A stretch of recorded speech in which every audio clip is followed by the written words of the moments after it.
Hi friends, പുതിയൊരു വീഡിയോയിലേക്ക് ഏവർക്ക് സ്വാഗതം. ഇത് ഓൾട്ടോ വാഗണർ സെന്ന്. ഇതിൻ്റെ എല്ലാം EPSൻ്റെ മോഡ്യൂളാണിത്. റിപ്പയർ ചെയ്യുന്ന ഒരു വീഡിയോ ആയിരുന്നത്. ഇത് ഫുള്ള് റിപ്പയർ ചെയ്ത് വെച്ചിരിക്കുകയാണ് ഞാൻ. ഇതെല്ലാം കംപ്ലൈൻ്റ് ആയിരുന്നു. ഇതിപ്പോൾ ഞാൻ ഓൺ ടേബിളിൽ ടെസ്റ്റ് ചെയ്യുന്ന ഒരു ടൂളാണിത്. ഇത് കണക്ട് ചെയ്തിട്ടുണ്ട്. ഇവിടെ മോട്ടർ ഇവിടെ കണക്റ്റഡ് ആണ്, കണ്ടോ. ഒരു മാസ്കിൻ ടേപ്പ് ഞാൻ അവിടെ വെച്ചിട്ടുണ്ട്. ഇത് ലെഫ്റ്റ് റൈറ്റ് നമ്മൾ സ്റ്റിയറിംഗ് ഓടിക്കുന്ന പോലെ ഇവിടെ 2 ബട്ടൺ ഇരിപ്പുണ്ട്.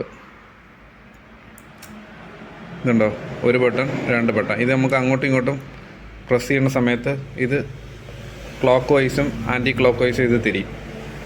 അതായത് നമ്മൾ സ്റ്റിയറിംഗ് ഓടിക്കുന്ന പോലെ ലെഫ്റ്റ് റൈറ്റ് തിരിക്കുന്ന പോലെ അതിന് പകരമായിട്ടുള്ളൊരു സിസ്റ്റമാണിത്. അപ്പം ഇഗ്നിഷൻ ഓൺ ആക്കിയിട്ട് ഈ മോട്ടറിൽ ശ്രദ്ധിച്ചോണം. ഞാനിവിടെ ലെഫ്റ്റ് റൈറ്റ് അമർത്തുകയാണ്. 1 2 അങ്ങോട്ടും ഇങ്ങോട്ടും അമർത്തുമ്പോഴത്തേക്ക് ഇത് മാറിയും തിരിഞ്ഞും കറങ്ങും. നമ്മൾ സ്റ്റിയറിംഗ് എങ്ങനെ ഓടിക്കുന്നോ ലെഫ്റ്റ് റൈറ്റ് കറക്കുന്ന കണക്ക് തന്നെയാണ്. തിരിച്ച് അടുത്തൊരു സൈഡ്, അടുത്തൊരു സൈഡ്. ഇതങ്ങോട്ട് ക്ലോക്ക് വൈസും ആൻറ്റി ക്ലോക്ക് വൈസും. ഇത് ശരിക്കും ഒരു മോഡ്യൂൾ ഇതിങ്ങനെ ടെസ്റ്റിങ്ങിന് വേണ്ടി ഉണ്ടാക്കി വെച്ചിരിക്കുന്നതാണ്. കറക്റ്റ് വണ്ടിയിൽ വയ്ക്കാണ്ട് തന്നെ നമുക്ക് മോഡ്യൂൾസ് കറക്റ്റ് റിപ്പയർ ചെയ്തിട്ട് ഓൺ ടേബിൾ ഇതുപോലെ ടെസ്റ്റ് ചെയ്യാൻ പറ്റും. ആഫ്റ്റർ റിപ്പയറിങ്ങിന് ശേഷമാണിത്. ഇത് വരുന്ന സമയത്ത് ഇത് ഡെഡ് ആയിരിക്കും, ഇത് വർക്ക് ആവത്തില്ല. നമുക്ക് ഫസ്റ്റ് എടുത്ത് കണക്ട് ചെയ്ത് നോക്കാൻ പറ്റും. നോക്കുന്ന സമയത്ത് ഈ മോട്ടർ കറങ്ങത്തില്ല.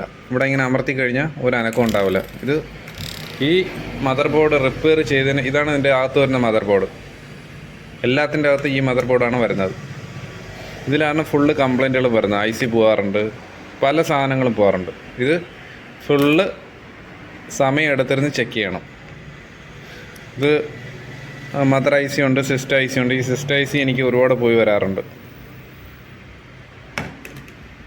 ഇത്രയും എനിക്ക് റിപ്പയറിങ്ങിന് വന്ന മോഡ്യൂൾസാണ്. ഇതിപ്പോൾ ഞാൻ ഇത്രയും റിപ്പയർ ചെയ്തു. ഇതെനിക്ക് ഇനി റിപ്പയർ ചെയ്യാനുണ്ട്. ഇത്രയും സമയമെടുത്താണ് ചെയ്യുന്നത്. കറക്റ്റ് റിപ്പയർ ചെയ്തതിന് ശേഷം ഇതേപോലെ ചെക്ക് ചെയ്യും. ഇതിപ്പോൾ 4 ഞാൻ റിപ്പയർ ചെയ്ത് കൊടുക്കാനുള്ളതാണിത് കസ്റ്റമറിന്. എന്നിട്ട് നമുക്ക് ഈ ഇതിൽ കൊടുത്തിട്ട് നമുക്ക് ലെഫ്റ്റ് റൈറ്റ് ഇങ്ങനെ ചെക്ക് ചെയ്യുന്ന സമയത്ത് ഇത് വർക്കാവും.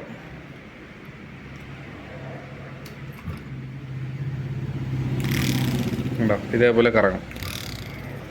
Left right. എന്തെങ്കിലും കംപ്ലൈൻറ്റ് ഉണ്ടെങ്കിൽ ഇത് കറങ്ങത്തില്ല.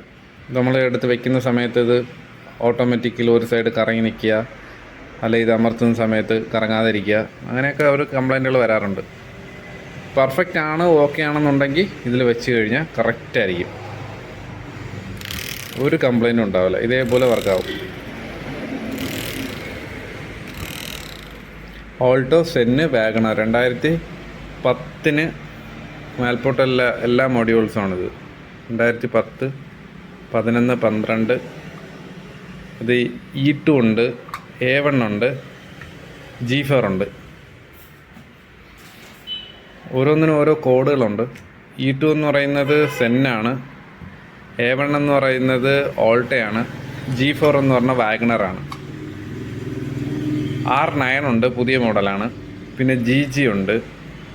ഓരോന്നിനും ഓരോരോ കോഡുകളാണ്. പുതിയ മോഡലിനൊക്കെയാണ് GG, R9, അങ്ങനെ പോകും. പെർഫെക്റ്റായിട്ട് വർക്കിംഗ് ആണത്. ഇതിന് ഒരു കംപ്ലൈൻറ്റും ഇനി വരാറില്ല. വെച്ച് കൊടുത്തു കഴിഞ്ഞാൽ വർഷങ്ങളോളം കിടന്നോടും. ഈ ബോർഡിലുള്ള എല്ലാ പാർട്സുകളും ചെക്ക് ചെയ്തിട്ടാണ് നമ്മളിത് കൺഫേം ചെയ്തിട്ടാണ് ഫിറ്റ് ചെയ്യുന്നത്. ഒന്നുപോലും ചെക്ക് ചെയ്യാണ്ട് വിടത്തില്ല, ഒക്കെ ആയിരിക്കുമല്ല. നല്ല സമയം എടുത്തിട്ടാണ് ചെയ്യുന്നത്. നല്ല എഫേർട്ട് എടുത്തിട്ടാണ് ഒരു മോഡ്യൂൾ റിപ്പയർ ചെയ്തെടുക്കുന്നത്. ഫ്രണ്ട്സ്, എൻ്റെ വീഡിയോ ഞാൻ വൈൻഡപ്പ് ചെയ്യുന്നു. ഇഷ്ടപ്പെട്ട് കഴിഞ്ഞാൽ സബ്സ്ക്രൈബ് ചെയ്യുക, ലൈക്ക് ചെയ്യുക. തുടർന്ന് ഇതുപോലുള്ള നല്ല നല്ല വീഡിയോ നിങ്ങൾക്ക് നോട്ടിഫിക്കേഷനായി കിട്ടുന്നതാണ്. Thanks for watching. Bye bye.